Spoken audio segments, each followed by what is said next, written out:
tout le monde a confié un clashage sur la personne désagréable et vice versa. Mais devant un fait accompli, devant un problème de santé, la maladie aussi, ça a été de côté, querelle, conflit, problème na bango, avec rendre visite et réconfort.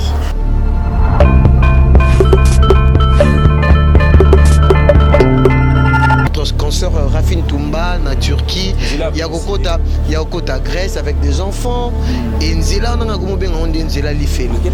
Donc Nzela Lifelo, tout le monde n'a pas tout le monde image comment elle plairait.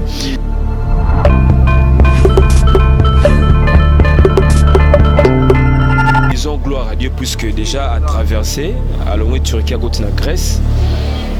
C'est quand même un pari gagné pour elle parce qu'elle a un objectif à traverser nos mers. La vie sociale, elle était très stable. Elle habitait les quartiers Bouvant, elle roulait carrosse. Sauf talibé physiquement, elle était vraiment géniale. Donc au monde qui a 500 $1000. Mais tant qu'on s'est décidé à côté de la banane, elle pouvait faire mieux que Nebadjes Basali. Le chemin le plus simple, à au Kinshasa, au Sénégal, au Espagne, au côté Paris. Et ça peut voir. Mais Nzela ya Maïro, il y a Turquie, Grèce, en tout cas.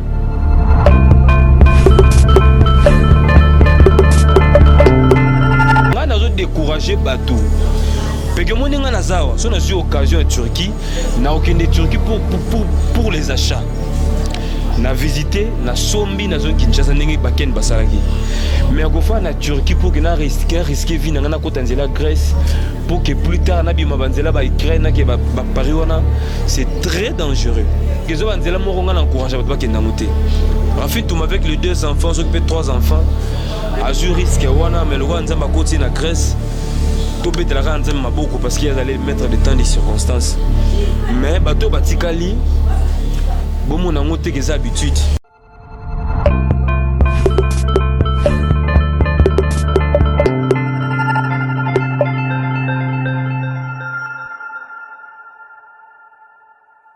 Bienvenue chers internautes, il y a Mère Fashion de Nantes. Je dis un grand merci Nabato Nyonso vraiment Boulingara Peggy Titan, le parallélo de la presse congolaise. Merci beaucoup Nabato Nyonso. Bozo s'abonner massivement à Ezara non ça n'a intérim. Non ça n'a pas intérim. Là où je travaille, Boebi place dans la mingi mais tellement que non force à poto. Ma poto là c'est ma tante aussi, je dois aussi il y a chaque mois coup de pouce dans la chaîne haut. Je pense que Moni Peggy Titan vraiment il y a par rapport il y a Makambu, Mère Nantes, hein, Mère Fashion de Nantes, ça Mère Mowa Solarabien. Un grand merci à Joe Lili Atal Enchéré, un annonce d'Ali sponsor et producteur. Un grand merci à Claire Boboula, le mignon garçon de Paris, le Baby Fest. Un grand merci à Bandero Noso Balinga Kangai. Un grand merci à Maman Katia Lelo, ma papa Jimmy Placide. Un grand merci à Mami Mola depuis la Belgique. Un grand merci à ma chère internaute Nyoso Bazo Pesanga confiance et surtout Bana membre. Un grand merci Maman Sacha. Un grand merci Maman Eugénie Kassai. Un grand merci. Nebo Moninga Peggy Titon Boevike. Natika vraiment simate. Natika la simate. Lelo je reçois pour vous Jérémy le marinaire du désert. Ça on analyse sur le net auto mais ça non ça là. Analyse sur le net tout le monde peut moi ramo ça mi lobby. Tout le ba mso ba kombote. Cadre moko ya Vodacom na cadre moko ya biak mamoto moni wana mais to me ko sala ngo analyse mangi to tanga ba komona bango te za ngo na ba réseaux sociaux.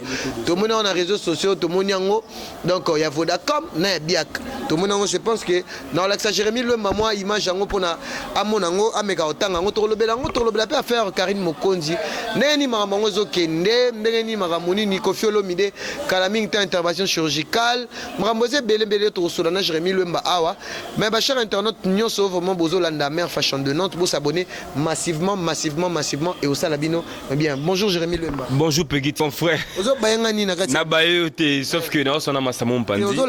C'est comme si on s'est contenté. Non, pas du tout. Il y a chez Mère Fashion. Caméra est à la route, est à la ngade, donc je suis très à l'aise dans le plateau, mon cher ami. Merci pour l'invitation. Grand merci à Mère Fashion Boss Nabiso. Merci également à tous les amis donc Pico qui est Dika Songo. Maître Cisa Soukama Puissance Schengen. Merci à Serge Loukou. Mais ça idéologie to Roland Dara, donc il n'y a pas de soucis mon frère ami. Donc on est là pour toi. Ndeni Jérémy Lemba, na ngito sala moi analyse moko vraiment ils allaient un peu intellectuel quoi. Très propre. On a vu hier lobby to moni Zakari Baba so à prendre Kofi. ezaki le mot surpris aye ko tala Kofi na hôpital batu ba yo kana tene ka vina pso Kofi Olomide lo ba veut dire ennemi nanga zaka ennemi nanga mais demani c'est Karim Baba c'est tant qu'un homme tant qu'un humain aki ko rendre Kofi Olomide visite que batu musu non ba sali ngoti yo sala ki on est tant au mona qui moi justement au mona qui on a internet. Merci beaucoup Peggy Titan pour cette question. Tout d'abord ils a gestement encourageant. Kota la bateau bazali na ba rivalité na ba guerre d'esprit, guerre froide pendant plusieurs années. Tout le monde a confié à clasha sur la personne des Zaire Babasoué et vice versa. Mais devant un fait accompli, devant un problème de santé, la maladie aussi, et ça a été de côté, bah querelle, conflit, bah problème na bango, ayo ko rendre visite mo ya réconfort, ko soutenir moralement, soit physiquement ou financièrement. Tu vois que même Dieu est content de ça. Donc ils ont juste des leçons pour les autres. Tous les gens ont inimité. Ils ont regardé des problèmes de comme la bateau. Sur les valeurs ya mutu. Il faut relaxer que non alingarayo quand il est encore vivant. Nous sommes des humains. Il est pas peut arriver à tout moment. Mais ce qui est bien fait, vous avez un bon souvenir, un bon témoignage à ami, vous avez ton vieux, ton petit frère, ton collègue. Peu importe les pommes qui peuvent arriver demain ou après-demain, tu peux te rendre sensible devant ces problèmes. Oui, rendre moninga et ça la moninga bien, même le monde aussi batobele babeti maboko. Kota la visa que la mutu mbanga, mutu idéologie. Mutu pe makambo. Mais andima similier, à qui n'est pas grand frère naé Kofi Olomide ali pote camarade naé. À tel temps en tout cas, ils a l'eau moto go soutenant en tout cas to ko encourageant au moins on peut salamat entre deux grands leaders à Wingé. Où Ranson Jibin Pena à l'époque tant on vient de se voir maladie. Papa Chiraya ben à 5h du matin à Gondo. Na sege mignon à l'hôpital là on a pas de soba sango je crois na Kitambo na centre Lindongue à Kota Ratala bango salara bien donc voilà. J'ai dit merci à Zaire Babasoué et puis merci à Kofi Olomide. C'est preuve d'amour, c'est vraiment encourageant. Merci beaucoup. Parlons maintenant de Jérémy Luemba parce que Jérémy Luemba est un garçon positif et surtout Jérémy Luemba est un garçon tanga, très intelligent, très sage au début qui est au respectement de l'anthologie éthique journalistique. Par rapport il y a position.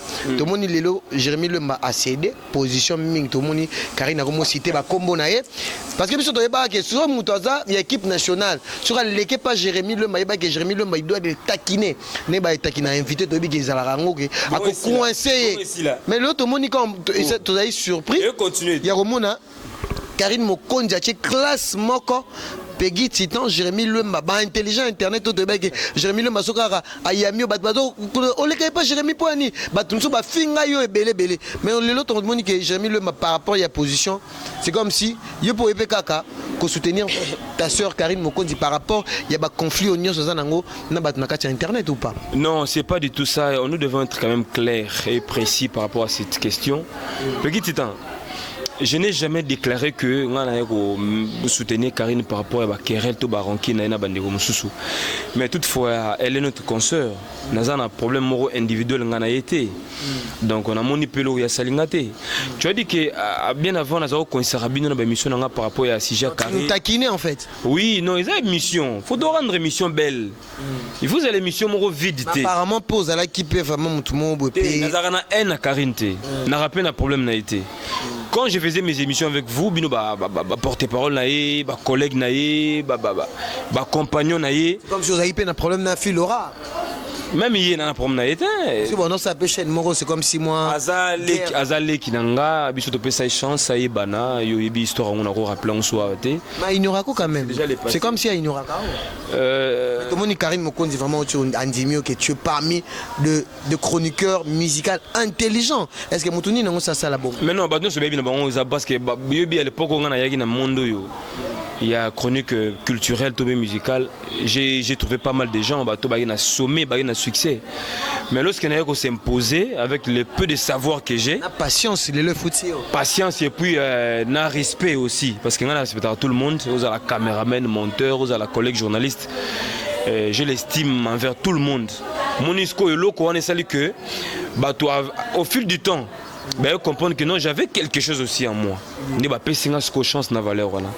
Ba tout ngi ba combo ce ba ignorer nga et ça problème té mais ba tout oh ba na valeur plus ni ba mon il y a quelque chose en Jérémy Loma. Donc pour moi donc c'est la vie, il y a pas de souci. Karine Mokonda tan combo na nga na sens que elle a compris que nga na zara na problème na été parce que quand ça m'anticipe site na oh a m'anticipe na bi ba s'abonner na équilibre télévision. Oui, en tout cas pour le soutien, je l'encourage en tout cas merci beaucoup Karine pour ces gestes. Mais tant que à Kinshasa, ah oui, pas à influencé par ma camarade Naé et l'équipe nationale. Alors que c'est une amie à moi de longue date. Ngana Karine Toeba na ba Congo Miki na ba Isha Koko tout ça ensemble, je l'ai toujours dit. Kuna tant na ba Karine, même ba équipe nationale bino ibota magité. Ba le Kechu bazala raté, ba Peggy bazala raté. Ba Wadel ba etc même pas. Ba sérieux on a Congo Miki ngana on ça déjà télévision yebi. Peu importe mais na ba poto bo un impact c'était ba yebi ku tubinoté. Oui. Mais moi j'étais déjà avec Karine Mokondi. Ba tutu ana bazala na ye le loba équipe nationale. Là il y avait des Matika Songo, Freddy Akimbe, Mike Lokam, chroniqueur en bango.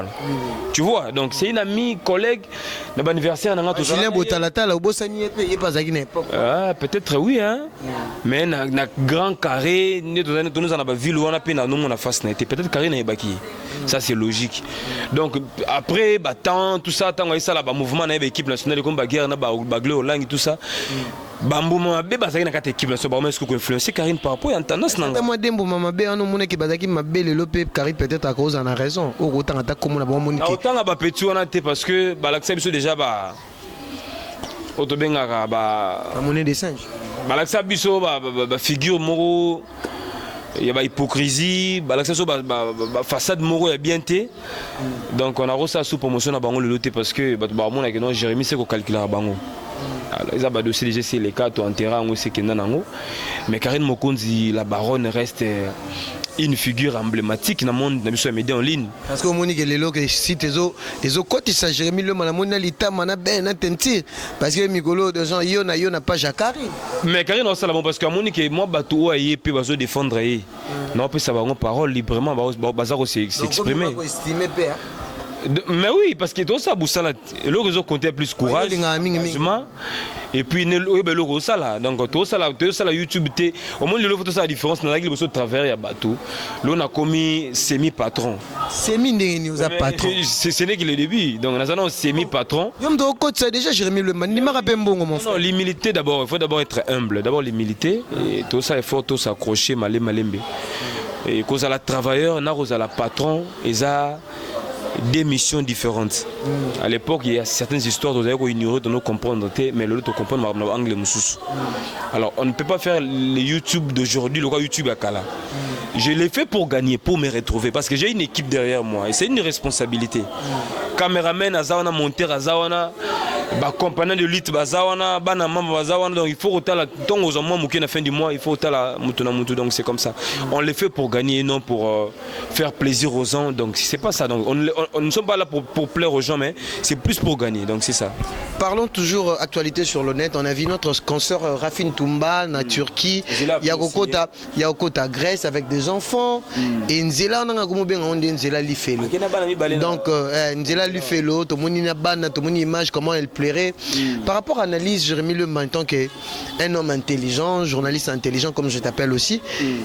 Pourquoi ça la critique ni parce que Nzela wana oh lelo bat tu ko risquer ba tu ko tenter ka kuna wana kaka auto monika notre consoeur Rafine Toumba ko luka Nzela poto est-ce que le poto za paradis ne biso tozana ba kina tozo vivre bien te ou bien tozo pema bien te tozo za kana pema moko na bato ba na poto conseil ne ko pesa ser na biso ko risquer ko risquer bongo ko n'est pas en plus na bana vidéo ne sali batu mawa malgré côté Grèce mais sali batu mawa parce que bon bato ba finga bato ake poto ndamu na muto ake poto ya Nzela boye ake bona bana mon frère na yebité surtout dans Kinshasa à to vivre mal ou bien to vivre en enfer. Peggy c'était d'abord disons gloire à Dieu puisque déjà à traverser à longue Turquie à côté de la Grèce. C'est quand même un pari gagné pour elle parce qu'elle a un objectif à traverser nos mers ou à côté en haut. Mais une chose aussi est vraie, quand la vie sociale, Rafine Toumba à Kinshasa, elle était très stable. Elle habitait les quartiers Beauvant, elle roulait carrosse. So talipé physiquement, elle était vraiment géniale. Donc au moins il y a un 500 000 dollars. Mais tant qu'on s'est décidé à côté de ban, elle pouvait faire mieux que Nebadjes Basali. Le chemin est le plus simple. À au Kinshasa, ok Sénégal, Sénégal, au côté Espagne, Espagne, au côté Paris. Et ça peut voir. Mais il y a Maïo, il y a Turquie, Grèce, en tout cas. Ceux qui sont au côté Paris, merci et gloire à Dieu. Mais on a découragé Batou. Parce que moi, si on a eu l'occasion en Turquie, on n'a aucune de Turquie pour les achats. Na visité na sombi na zone Kinshasa ndenge baken basalaki mais akofa na Turquie pour que na risquer vie na kotanzela Grèce pour que plus tard na bima banzela ba Ukraine na ke ba Paris wana c'est très dangereux. C'est vraiment plus que même l'enfer hein? Donc les banzela moko nga encourager ba kenda ngote Rafin tout avec les 2 enfants s'occuper 3 enfants à jour risque wana mais le roi nzamba koti na Grèce tout bête la nzamba maboko parce qu'ils allaient mettre des temps des circonstances. Mais bateau batikali bon mon nango te des habitudes. Donc Rafin tout mesika za na poto kuna na pesi bambote abattre là-bas na malamu donc bateau batikali ba mon te des habitudes hein? Parce que chaque jour n'est pas dimanche. Soki nzamba sungi à koti yo rozelate ke ozo pe ba na yo okanga bango bloc alors que sous dans même voie donc ça voie moko à haut risque. Ozo comprend donc voilà c'est un peu ça qu'on sait en côté ils ont choix naie le grand ça mazo pambolé pas au côté n'enga malamu donc à continuer avec lutte naie. Maman de la fin non Jérémy le Matokomi Nasuka analyse sur le net. Mais ça n'a pas traîné. Non ça n'a pas traîné mais yo ebika ke non cours de non sous pression faut yebara ke non donc yo ebika par rapport à temps mais déjà c'est bon yo ebika avec le temps to ta deuxième partie na yo mais c'est bon par rapport à ma question déjà dans on a bosana qui peut-être ils ont besoin de marteler sur ango.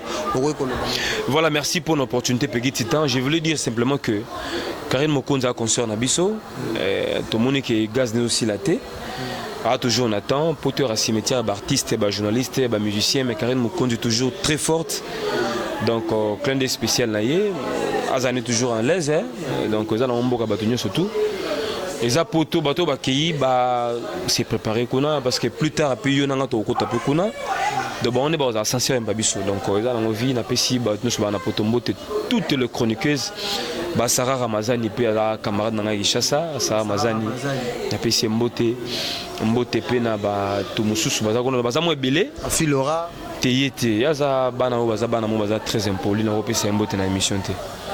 On doit faire la part des choses. Pamela Chocolat, sa camarade n'a pas ça. Il y a des photos.